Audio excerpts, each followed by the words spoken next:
Today's question comes from someone studying the IB. How can IB students get into MIT or Stanford without having a lot of STEM hours?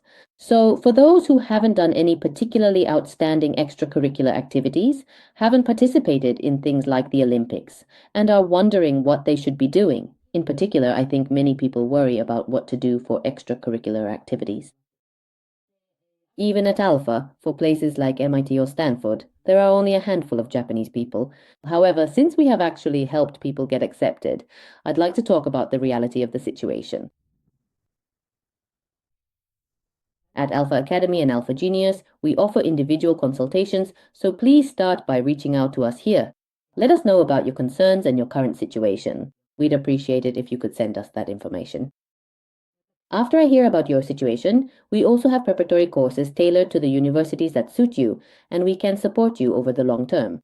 We will accompany you and support you in your school studies and various other areas. We also offer courses where we provide support, so I am introducing those to you.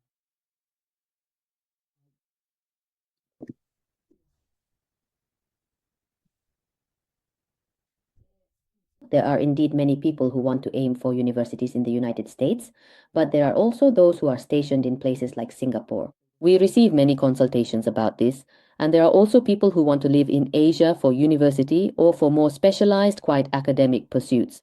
There are also people who go to Europe for these reasons. In addition, consultations about boarding schools have also been increasing significantly. Alpha provides all support online, so we receive many inquiries and consultations from overseas, and there are already people living abroad. If you're one of those people, we would love for you to reach out to us as well. Today we have Mr. Irizumi, the representative of Alpha. TJ and I, Sakashita, will be having this conversation. TJ is joining us from Chicago as a winner.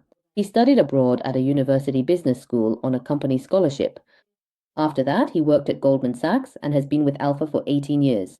He supports everyone. One of Alpha's features is support for studying abroad at overseas universities and boarding schools. We also provide support for job hunting after that. And then after entering the workforce, we support professional careers as well. People in their 20s, 30s, 40s, and now even those in their 50s. We receive a lot of consultations from them as well. So for everyone, getting into university is something that becomes a goal, at least temporarily. But from there, how does it actually connect to your future career? Lately, the media has been saying things like, even if you go to a university in the US, there are no jobs.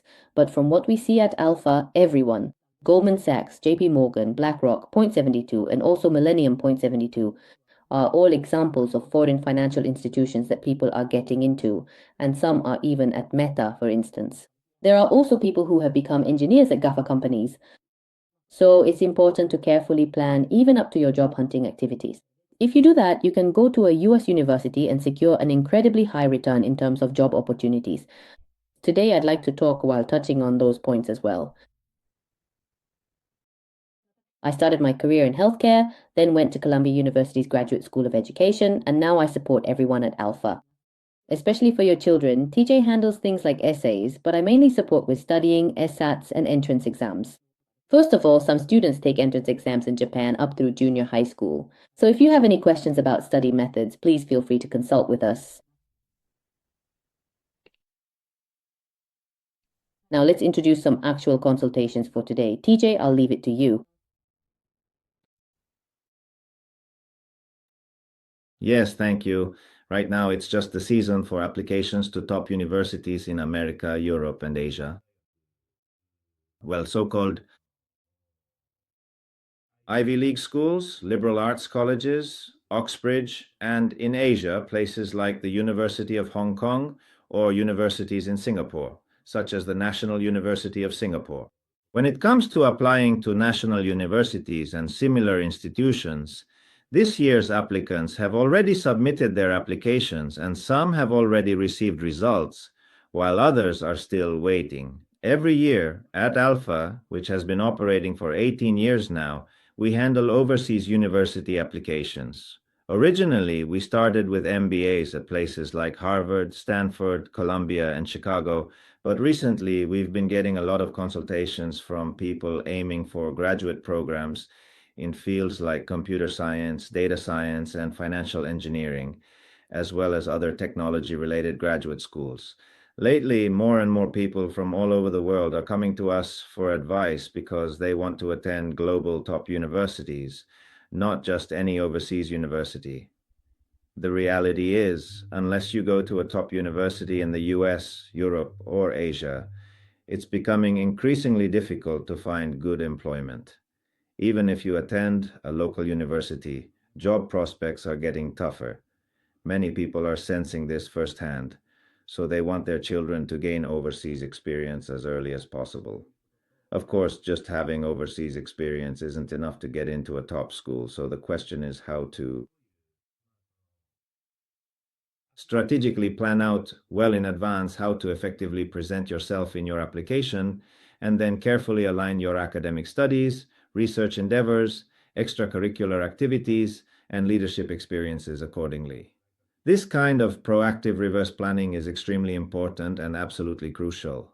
Many people might genuinely think that gaining admission into highly selective Ivy League schools, prestigious liberal arts colleges, renowned Oxbridge institutions, or top-tier Asian universities is really tough and incredibly challenging. But actually, from our unique perspective, it's not as inherently difficult as many people commonly imagine. In fact, we don't really fully understand why people consistently think it's so incredibly hard. The single most important thing, the primary evaluation criterion that consistently carries the most significant weight, is undoubtedly the essay. For those aspiring students who unfortunately don't get accepted, their essays tend to significantly lack persuasiveness and overall coherence. They frequently fail to clearly and compellingly explain why they genuinely need to attend that particular school, precisely what they passionately want to do there, their comprehensive future vision, or how their past experiences logically and seamlessly connect to their ambitious future goals. Sometimes they simply don't have any tangible achievements or concrete evidence to adequately back up what they claim they want to do in the future, so their applications often end up appearing disjointed and all over the place. That's precisely why, here at Alpha, we have dedicated people coming to us as early as elementary school, confidently saying they want to get into Harvard, Columbia, Chicago, or Wharton in the future. Of course, there are also many other students who are already actively attending prestigious boarding schools in the US, Europe, or Singapore. For those particular individuals, their basic English language skills are probably already quite solid and well developed. But what truly and profoundly matters is their compelling and authentic story. If you meticulously and thoroughly develop a comprehensive strategy for thoughtfully crafting a compelling and authentic story that will genuinely appeal to the discerning admissions committees of highly selective top universities, you will most certainly and unequivocally get accepted. The significant problem, however, is that most aspiring applicants' personal stories are simply too weak, underdeveloped, or superficial. So, if you truly desire to gain admission into the prestigious Ivy League institutions, esteemed top liberal arts colleges, renowned Oxbridge universities, or leading Asian universities of excellence, it genuinely doesn't matter what academic grade you're currently in or precisely how old you are. Just consult with Alpha at least once for invaluable guidance. Once you've successfully built and refined that strategic framework, you can then effectively shape your entire student life in perfect alignment with its principles, or rather, you can confidently move forward and progress according to that well-defined and robust strategy. You'll be able to create a lean, efficient story without any wasted elements. So, to sum it up, unless you get into a top university, it's becoming increasingly difficult. There's talk that even in the US, new graduate hiring is on the decline. In Japan as well, most global companies and major corporations won't hire people who went to Japanese universities and lack global experience. We're entering an era where people who have only studied and done nothing else are of no interest at all. What's really needed are people who can do business and take the lead alongside people from all over the world. How do you develop people? In other words, how do you create global leaders? That's an extremely important concept, and here at Alpha, we've been working on that for 18 years. So as long as you develop a solid strategy early on, it's really not that difficult for anyone to get into top universities in the West or Asia. Some people start coming to Alpha as early as age 2, And of course, we have many students who come to us in elementary, junior high, or high school, or even those who say, I'm applying next year. Naturally, there are a lot of those. There's a lot to do in that 1 year, like figuring out what you can accomplish, what kind of story to tell in your essays. And of course, you have to prepare recommendations, resumes, and test prep. But above all, it's the essay. Deepening the content of your essay as much as possible is incredibly important. So don't do things halfway and end up at some random mid-tier university or a so-called comical school. It's really a waste. I strongly encourage you to come to Alpha first. Right now, we're seeing a lot of people coming in for consultations who are planning to apply next year. So if you're thinking about applying next year, or if you want to develop a solid strategy for that, please reach out to Alpha as soon as possible. And So, today's pressing question is about a highly motivated 16-year-old student. They are currently studying under the rigorous International Baccalaureate IB curriculum and have a strong desire to learn computer science and engineering, ultimately aiming to attend prestigious and highly selective schools like MIT, Stanford University, or Cornell University.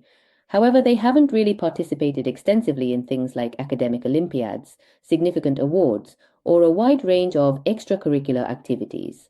When you carefully look at students who have been successfully accepted to incredibly competitive places like MIT or Stanford, you often observe that they've actively participated in some kind of challenging Olympiad, won notable awards, or been deeply involved in meaningful research activities. This particular student, though, hasn't engaged in many extracurriculars or written academic papers, for example. That said, their academic grades are quite exceptionally strong, consistently around 42 to 45, so they possess a truly solid academic record. Now, they are genuinely wondering if they should immediately start getting involved in impactful research activities or perhaps take advanced university level courses. Also, they are specifically asking whether it's better to work on ambitious projects that have a truly big impact globally. Since they are only 16 years old, there's still a bit of valuable time before they formally apply, so we frequently receive a lot of similar questions like this about what kinds of important things students should strategically focus on. yes, thank you. We really do get a lot of questions like this. Well, to get straight to the crucial point, as I mentioned at the very beginning of our discussion, what's really and truly important is your own unique and compelling story. What exactly is your story, your individual narrative? It's not about whether you happen to possess some award or not. That's genuinely not the central point at all. If you take a careful look at the people who got into prestigious places like MIT, Harvard, Yale, Columbia, or Wharton this year, it's certainly not like they're all people who won the Math Olympiad or something quite like that. What's truly important isn't merely the form or the external accolades, but rather your deep internal motivation. What do you genuinely want to do? What have you consistently wanted to do? And what have you actually done? That's incredibly and profoundly important. For example, if someone wants to launch rockets in the future, of course they're naturally going to do a lot of extensive research on rockets, right? Naturally, they'd get deeply involved in various rocket-related projects. That's just the obvious and logical flow of things. If you genuinely want to work with rockets, of course, you'll diligently study rockets.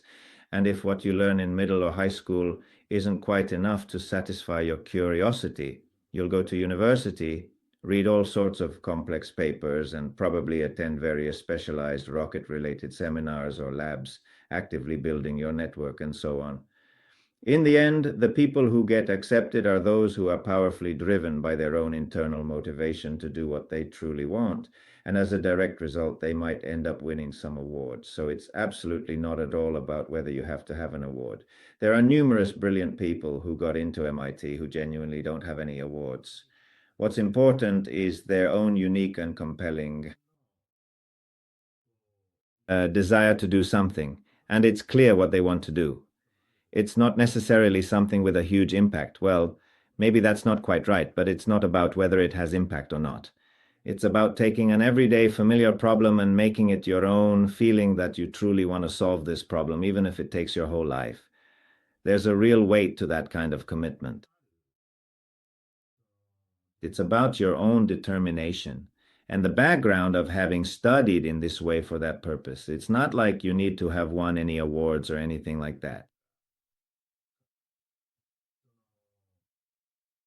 You don't study just to win awards, right? That would be putting the cart before the horse, to be honest. So the people who don't get accepted, the ones who don't get into top schools, are those who only think about wanting to get into a top school. In other words, that has become their sole objective. In every era, whether it's universities, high schools, boarding schools, or top universities, the top ones are always the top. We also look at top companies, but the point is, of course, everyone wants to get into those schools or those companies. We understand that. But people who make that their sole objective almost always fail. Almost all of them fail, probably about 90% fail for that reason. When that happens, everything starts to seem fake. And then, for example, someone goes out of their way to join a university level lab, but when you ask them why they did it, they can't give a real answer. There are also cases where parents get involved and things just get all mixed up, like when parents force their kids to try something even though the kids have no interest at all. For example, telling them to try AI just because it's popular. But that's not the point, is it? What's really important is how you nurture your own genuine interests and curiosity. If you do that, things will naturally develop because you like it. To put it simply, if you love games, you'll probably spend dozens of hours playing them every day, right? Then, before you truly know it, you start actively playing with other gamers from all around the entire world, and eventually, you genuinely get recognized within those vibrant communities. That in itself is a truly significant achievement, isn't it?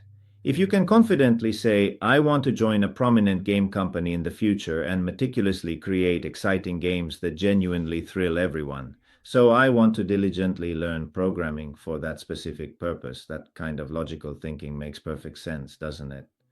Or perhaps you have a personal story about feeling quite lonely. So, really, it genuinely doesn't matter what it is. Honestly, I think parents are often the biggest problem. They frequently try to make their children do things that are primarily just for show, like, how about participating in Model United Nations? But that's not truly necessary. What's genuinely important is being able to thoughtfully answer basic questions like, what kind of unique person am I? What am I deeply interested in? What significant problems do I want to actively solve in the future? What do I truly want to study to effectively achieve that? If you simply can't answer those fundamental questions and you haven't even deeply thought about them, but you just superficially say, I want to get into Harvard, Stanford, Columbia, or a prestigious liberal arts college, then you're just being shallow and you'll be rejected almost immediately. I get asked every single year more than 1,000 times, what exactly should I do to successfully get into a top university? But that particular way of thinking is fundamentally wrong. If you're thinking exclusively like that, you simply won't get in. What truly matters isn't merely that, but rather what you genuinely want to do in the long-term future. We thoughtfully call that a long-term goal. And then there are always those parents who emphatically say, my child is only 12 or 10 or 15. What exactly is a long-term goal? They simply can't possibly think about that yet. But even at the young age of 10, there are many kids with clear dreams. There are people with goals even at 15. Those are the ones who succeed. There's no need to make excuses. What are you making excuses for? If your child is 10 and doesn't have a dream, well, that's the end of it. I see. All right. Thank you very much. Because it's a competition after all. Isn't it just that you haven't put in enough effort? Things like giving your child different experiences or helping them notice new things, at the very least, thinking about those things or making an effort to draw out the interests and curiosities that your child naturally has. You just haven't done enough of that, right? Who cares? We don't care. It just means that you or your group or your child are at that level. Making excuses about it won't get you into a top university, not by any means. So it's really not that difficult. What's actually hard is being able to clearly articulate what you want to do from an early stage and then work toward that goal. And almost 100% of the people who get accepted do exactly that.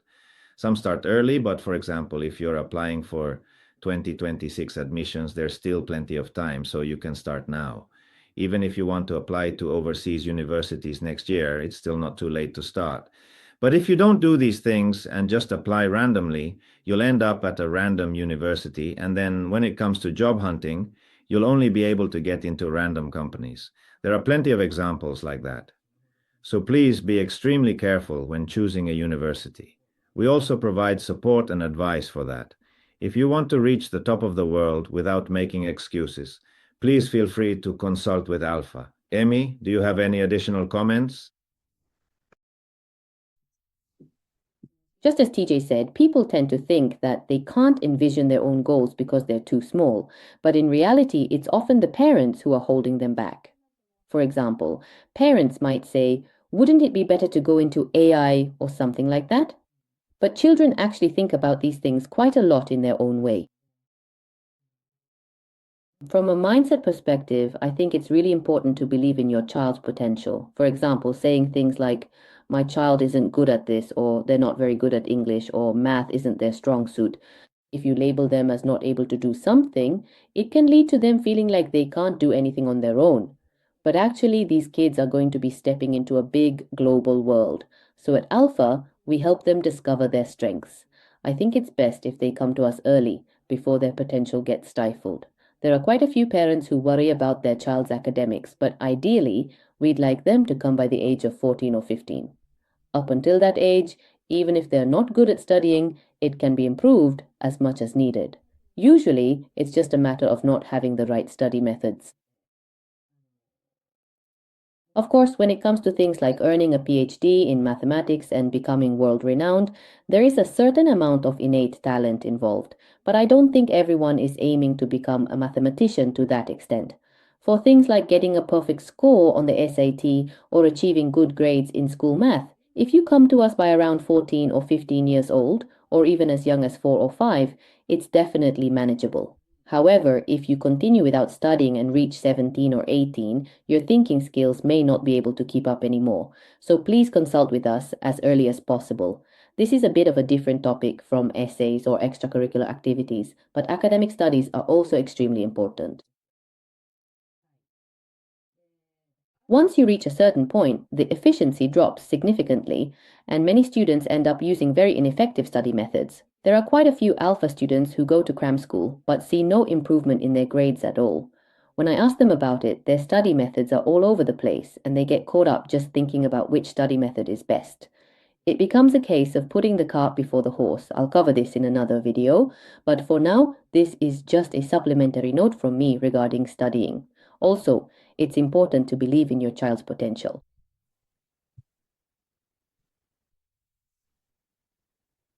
At Alpha, we actually go a bit deeper than what I just talked about, and we think together with you starting from your goals.